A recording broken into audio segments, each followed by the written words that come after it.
right, friends, it's going to be time to get started on our downstream O2 sensor. First, you want to make sure that you have the correct O2 sensor.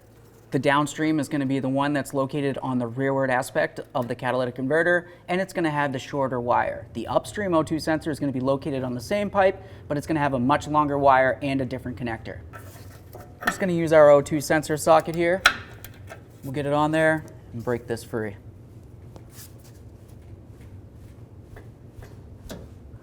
The next thing we would want to do is follow that wire to the connector. There's going to be a little push tab that you're going to push on, and then you're going to separate the two pieces.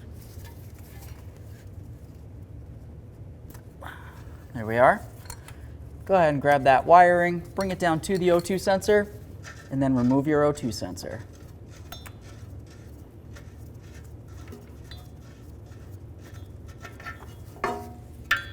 There it is, friends.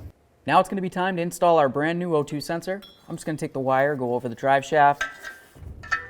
We'll go ahead and start this in, bottom it out, and then we'll torque it to 46 foot-pounds. Just use a tiny bit of dielectric grease inside the electrical connector, and let's get it connected in. Give it a nice click and a nice tug, make sure it's completely secured. And of course, if it came off the bracket, just make sure you re-secure it with something.